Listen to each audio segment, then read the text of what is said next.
100년 만에 꺼내본 서울예고 교복.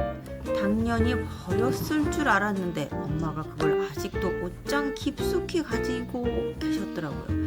서랍에서 꺼내는 순간 이 옷이 나프탈렌으로 만들어졌는가 싶을 정도로 어질어질한 이 향이 방 안을 가득 메우면서 제 고교 3년의 회색빛 자태가 구깃구깃한 주름과 함께 등장했습니다. 빛바랜 교복, 어색한 미소의 앳된 얼굴. 그 시절에 나는 과연 어떤 생각으로 살아가고 있었을까? 매년 서울대학교를 가장 많이 보낸 학교 3에 이름을 빠지지 않는 학교에 서울예술고등학교가 들어가니 아니 무슨 일이야? 예술고등학교가 이렇게 서울대를 많이 보낸다? 라고 하는 생각하시는 분들이 계시죠. 경쟁이 치열한 미술과 피아노과의 경우는 종종 수능 전 과목 1등급을 맞는 경우들도 보일 정도로 학과 공부에 진심인 학생들도 많아요. 조성진, 선우예권, 김대진, 김봄소리, 김선욱 외에도 이름을 다 열거할 수가 없을 만큼 수많은 예술가들이 졸업한 대한민국 최고의 예술고등학교입니다. 그런데 말입니다. 이 요즘 글 잘 써준다고 유명한 AI 클로드에게 서울예고에 대해 조사해달라고 했더니 방탄소년단 뷔, 아이유, 고윤정이 서울예고 출신이라는 요딴 거짓말을 합니다. 진짜 때려주고 싶네요. 서울예술고등학교를 서울예술공연고등학교와 가끔 헷갈려 하시는 분들이 계신데 이런 명백히 다른 학교로 서울예술고등학교는 순수 음악, 예술, 미술, 무용 전공만 있고 실용음악이나 영화음악과는 존재하지 않습니다. 아직까지는 인공지능이 모르는 걸 그래도 제가 알려드릴 수 있다는 사실에 감사드리며 다시 한번 전지적 음악과 시조새 졸업생의 시점으로 서울예고에 대해서도 한 파헤치러 날아가 봅니다. 고고고 1. 서울 북쪽 외곽에 위치한 서울예고. 예원학교를 다룬 영상에서 예원학교가 서울의 심장부에 위치하여 데모나 온갖 시위 현장 때문에 가기가 힘들었다면 서울예고는 꽤나 교통이 불편한 서울시 종로구 평창동에 위치하고 있습니다. 기숙사가 없는 까닭에 지방에서 온 친구들은 학교 근처에서 자취를 한다거나 아니면 가족이 아예 근처로 서울로 전부 이주를 하는 경우도 있고 서울에 살면서 강남이나 분당 등에서 너무 통학거리가 오래 걸려 아예 학교에서 연습을 하면서 근처에 자취를 하는 학생들이 마치 대학 자취초를 형성하는 것처럼 이 통학 시간을 줄여가며 연습과 공부에 매진하는 학생들도 꽤 있었어요. 야간 자율학습은 없지만 수업 후의 시간을 주로 레슨과 연습의 시간으로 삼고 심지어는 방학조차 없는 듯 오히려 방학이 더 바쁜 연습과 레슨을 보내는 친구들이 많았고요. 2. 첫 번째 기억, 춘산점과 예고벌레. 남성성의 상징은 운동장? 서울예고 하면 가장 떠오르는 장소. 음악홀도 연습실도 아닌 뒷산 계곡에 있는 춘산정입니다. 이 예원학교 출신인 학생들이 특히 70m의 귀염 포착한 운동장만 보다가 이 드넓은 교정과 계곡이 흐르는 풍경은 그야말로 무릉도원이었는데요. 겨울이면 경사가 있는 곳에 물을 뿌려 얼리거나 아니면 그대로 눈이 얼려진 언덕길을 치마를 입고도 종이박스가 될 만한 아무거나 썰매를 만들어서 미친 듯이 타줍니다. 눈싸움과 온몸으로 굴러주는 객기도 덤으로 신기하게도 이게 계승되는 전통을 누구도 가르쳐주지 않았는데도 지금까지도 쭉 하는 짓들이라고 합니다. 이 여름이면 계곡물에 발 담그고 아이스크림 먹으며 힐링하는 그곳. 하지만 거기엔 양날의 검이 존재하는데 지나치게 친환경적인 계곡과 숲 탓에 여름이면 창문만 열면 흉측하게 생긴 일명 예고벌레라고 하는 노린재들이 수업하는 교실로 자주 날아들었어요.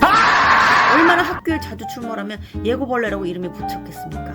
어느 날 수업 중에 제 책상 위에 필통 속으로 지발로 들어간 놈이 있어서 뚜껑을 닫고 창밖으로 휙 날렸는데 얘가 그 안에서 죽었어요. 그러면서 얼마나 심각하게 방구를 뀌었는지 너무너무 강력한 화장실 응가 냄새가 나서 제 필통을 통째로 버렸어요. 미국에서 스컹크를 치면 그 차는 냄새가 없어지질 않아서 팔기도 힘들다던데 제 아까운 필통도 그렇게 가셨습니다. 노린재가 위험을 느끼면 엄청난 노린내를 뿜어낸다 하여 그 이름도 노린재라고 하네요. 그리고 또 저 때는 점심시간이 되면 몇 명 안 되는 남학생들이 밥을 번개처럼 먹고 아니면 거의 못 먹거나 대부분 여자들의 펄럭이는 회색 치마 기운 가득한 이 학교에서 자신들의 남성성을 나타내기 위해서 학교 운동장에서 꼭 축구를 하는 전통 아닌 전통이 있었다고 하네요. 물론 이제 제 전지적인 시점으로 기억하기에는 많은 여학생들이 그들이 축구를 했는가조차 기억하지 못할 정도로 관심이 없었으나 어디까지나 제 생각입니다. 어쨌거나 점심시간마다 제대로 밥도 못 먹어가면서 정말 고생이 많았어요. 3. 예고교복과 소다 신발의 굴욕. 예원학교 다닐 땐 교복이 없었기에 서울예고 교복이란 존재는 굉장히 멋있어 보였어요. 수녀님 같기도 하고 신부님 같기도 한 로망 컬러 블라우스에 공유가 도깨비에서 입은 회색 코트 같은 그 질질 끌릴 것만 같은 롱코트까지. 그때 국룰 아이템은 게스 청가방에 소다 신발을 이 회색 롱코트와 매치해서 입는 거였어요. 신발은 가죽이 너무 잘 늘어나서 특히 이 소다 신발 왜 그렇게 가죽이 잘 늘어났나 몰라. 꼭 타이트하게 샀었어야만 했는데 저는 이제 발이 아파가지고 넉넉한 걸 샀다가 매점 가는 길에 급하게 뛰어가다가 구두가 슝슝슝슝슝슝 저 멀리 날아가면서 김연아 선수의 트리플 악셀로 완벽하게 회전한 다음에 앞서가던 남학생들 눈앞에 착 10점 만점 착지를 했었던 일이 있었어요. 지금 보면 웃고 넘어갈 별것도 아닌 일이었지만 그땐 이불킥 사건으로 학교를 때려치우고 안 가고 싶을 정도로 부끄러웠었네요. 4. 학과 공부, 성가 경연대회, 향상음악회, 그리고 무대체질. 음악과 학생들 중 상당수가 독일로 유학 가는 경우가 많아서 음악과의 경우에는 제2외국어로 독일어 수업을 듣게 했는데요. 저희 때는 경상도식 억양으로 구텐탁을 구사하시는 프라우 모 선생님께서 하시는 수업 시간에 저는 왜 그렇게 잠만 잤는지 나중에 진짜 제가 독일로 유학 가게 될 줄 알았더라면 정말 그때 열심히 공부했을 텐데 후회가 텍사스 소떼처럼 몰려옵니다.